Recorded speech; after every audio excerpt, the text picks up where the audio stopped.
So hello and welcome everyone. My name is Stephanie Draker and I am the program manager for Work and Culture. I'm also the fund administrator for this second round of the Catalyst and Transformation Fund, or CAT Fund, as it is affectionately known. I'm joined today by my colleagues Naomi Stokes, who will be helping with the tech support, much better that we're in her hands than mine, as well as my colleague Karen Ennis, who was the fund administrator for the first CAT round, and we'll be here to help answer questions that might come up with me. So just a few housekeeping items before we dive in.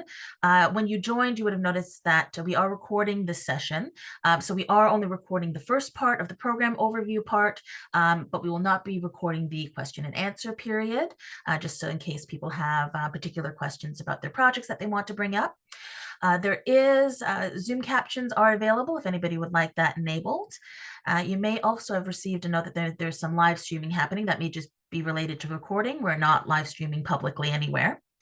The question and answer period we've reserved for the end. So if you do have questions, we do ask that you hold on to them for now. However, if you do have something burning that you want to get out, you're welcome to enter it into the chat, and we'll make sure to keep track of those and get to them at the end. And just a note about questions asked. We're only together for a short time today, so we will ask that you keep your questions broad and ideally focused on any clarification about the program guidelines or any information that you need clarification from that's already available online. Any additional questions that you have around your organization's eligibility or perhaps your project's eligibility, you can direct those questions to me, Stephanie Draker at workandculture.ca. So that is the housekeeping, and just a little bit more about Work and Culture for those of you who might be new to us. We are a Ontario-based nonprofit arts service organization focused on supporting the career development of people who work in the arts. We work in support of all disciplines and creative practices for artists and arts managers and organizations alike, and both for people who work in the arts sector as well as people who hold creative jobs in other sectors as well. Most people know us for our popular job board, but we do much more than that. We also conduct workforce research, create and host career resources on our website, and we also develop, adapt, and deliver training and programming such as this, a great deal of which we do in partnership with organizations right across Ontario. And today we're going to be giving you a little bit of an overview of the Catalyst and Transformation Fund. It is a fairly new initiative for Work and Culture.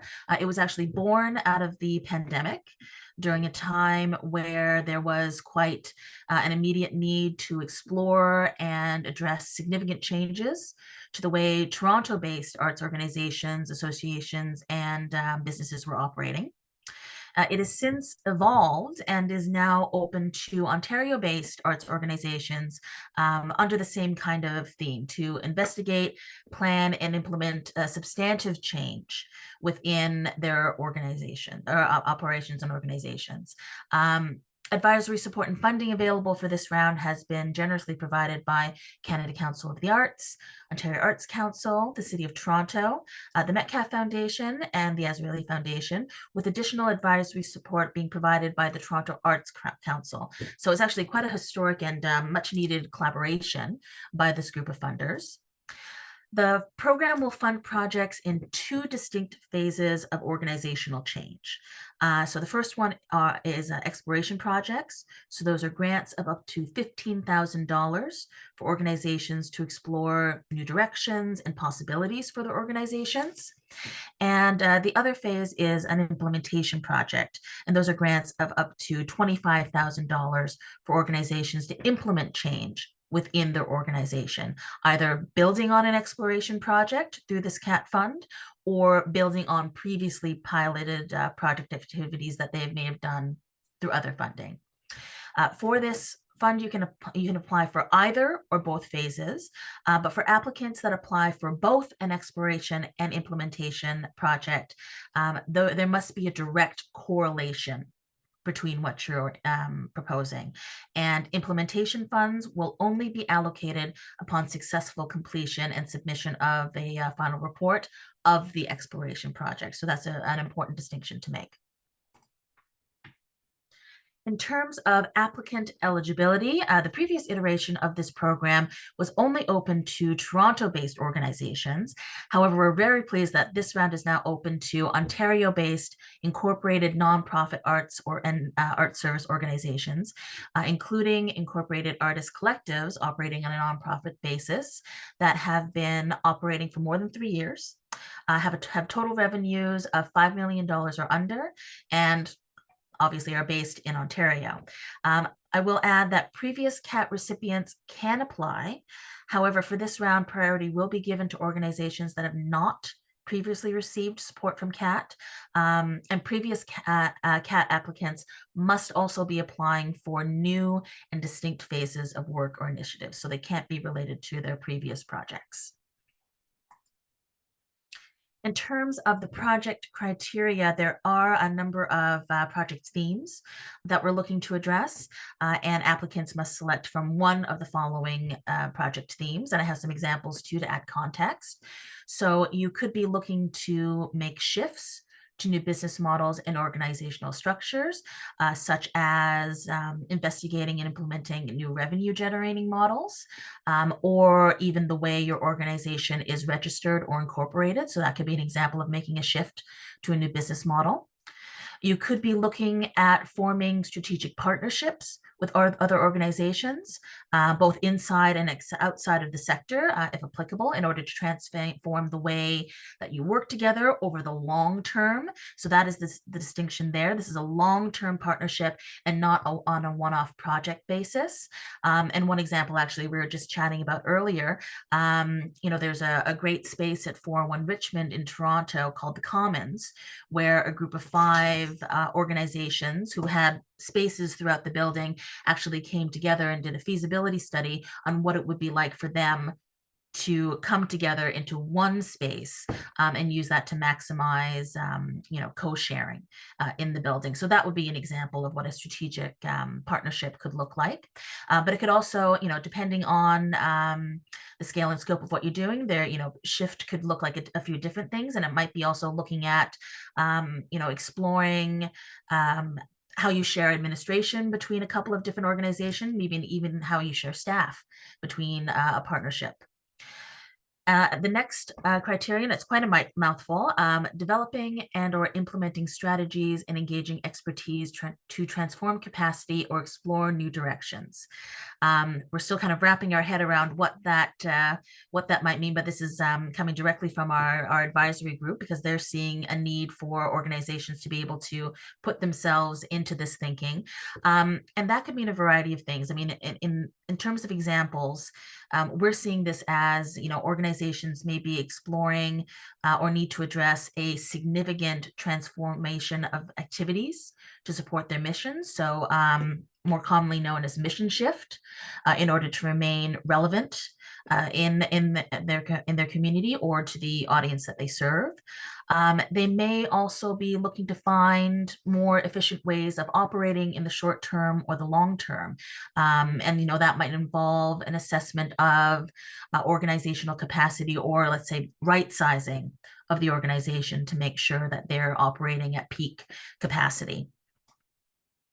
And then finally, the final theme is addressing organizational life cycle questions. So very succinctly, this could include things like succession planning, either exploring it or implementing it, exploring new leadership structures, for instance, like co-leadership, exploring or starting to implement a merger. So that is separate from a strategic partnership, where, strategic partnership would be 2 or more organizations coming together to work together, but maintaining as organizations. A merger would be 2 organizations coming together to either have one absorb the other or become something new.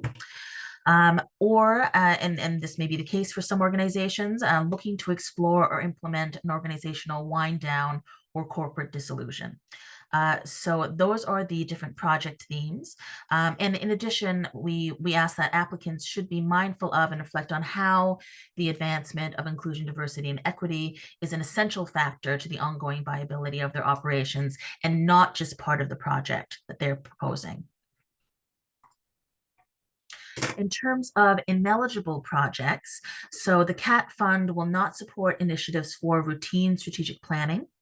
It will also not support projects that are, based on inclusion, diversity, equity, or accessibility audits, or capital building projects. It will also not support the development and delivery of artistic programming or ongoing activities. I think the key here is that the CAT fund is not about funding programming, but substantive change projects that will change the way the organization operates. In terms of eligible costs, you are able to put in reasonable allocation for staff hours spent directly on the project. You could also include professional fees for any consultants, specialists, etc., that you might engage for the work that you're doing. And a note on that, we don't require you to submit quotes for any consultants or specialists that you're looking to hire, but you may wish to do your research and collect quotes to ensure that you're creating a budget that reflects market rates. You can also include budget for travel related directly to the project, as well as any venue fees related to the project. We've also this round included the option to budget for non-fixed equipment and software costs directly related to the project. For instance, if you're looking to explore new applications or tools to increase efficiency working together across teams. And also new this round is you can include up to 15% for administration and overhead in your budget. In terms of ineligible project costs, you cannot use your project budget to hire new staff positions or for severance pay. We're not covering anything for capital repairs, upgrades, or building costs, nor contribution to endowment funds, contributing to debt repayment or servicing, and you cannot include costs incurred prior to the project start date or costs that extend past the project deadline once it's completed. Some important dates to keep in mind. So the application period is open now and runs until November 8th, 2024. We're aiming to have the notification results sent out by late December 2024, so a quick turnaround. In terms of project timelines, your project must start between February 1st, 2025 and April 30th, 2025. For those that are doing exploration projects, your exploration project must be completed within 6 months of the project start date. And for implementation projects, they must be completed within 12 months of the project start date. If you are applying and approved for both phases of the project, so an exploration and an implementation at the same time, you will have up to 20 months to complete your combined exploration and implementation project. So you do have the option of taking a brief pause between exploring and implementing if you need it. In terms of the assessment process, the assessment and decision-making process is being done by Working Culture's CAT Fund Review Committee. Organizations, as with the previous CAT Fund, will have the option to request anonymity in their application process, if applicable, to the project that they're trying to explore, especially if it's of a sensitive nature. But Working Culture will also have final say on eligible expenses. The projects will be measured using a scoring rubric according to organizational goals. So how the work will help the organization achieve a clear and impactful goal or learning application of how they're applying the proposed objective. It'll also be measured against the project plan. So the organization has laid out a clear and reasonable plan for the project, including a reasonable timeline to achieve the project's identified goals. Scoring will also be applied against the provision of a reasonable budget that is appropriate for what the project aims to achieve, as well as learning and evaluation. So the organization has considered and outlined how they plan to learn from and assess the success of the project. In addition, because now this CAT Fund round is open to Ontario-wide, we're also considering the following for the final selection of the CAT Fund recipients. So we want to make sure that there are a range of disciplines represented, also a range of types of organizations and sizes and scales, as well as a range of Ontario regions represented, so including rural, remote, and northern communities. And to apply, you can visit our CAT Fund page on our website to access the online application link and complete and submit the online form. If you are like me and you need a chance to look at the questions in advance and form your responses, you can also download a copy of the application questions in advance to review. And in terms of the application details, I mean, aside from the general organization information that we need to confirm eligibility, so incorporation number, financial information, and governance approval, and whether that is from your board or equivalent governing body, we're also looking for the following project documentation. So an outline of your project objectives, learning and evaluation expectations, brief information about the project contributors. So that could be, the staff who are involved, or perhaps the professional services contracted, the partners, for instance. We're looking for details about your project plan and timelines, obviously your project budget document, and for anybody who's exploring mergers and structured partnerships, proof of that collaboration agreement. So, for example, letters of agreement from all partners involved. And then this is optional, but you can also upload any other support material if it's applicable to making your case for the project. In terms of other resources, you can access a YouTube playlist of previous CAT recipients to learn more about their projects and the type of explore and implementation activities that they worked on during the first CAT round. And if you have any additional questions about the program, your organization's eligibility, or perhaps your project's eligibility, you can be in touch with me directly at Stephanie Draker at workingculture.ca. We'll set up a brief meeting. So that is the general overview of the CAT Fund. Thank you for listening to me speak. I know I've said a lot. At this point, we're going to move on to the question and answer period. So I'm going to take a moment now to find the place where I can stop recording.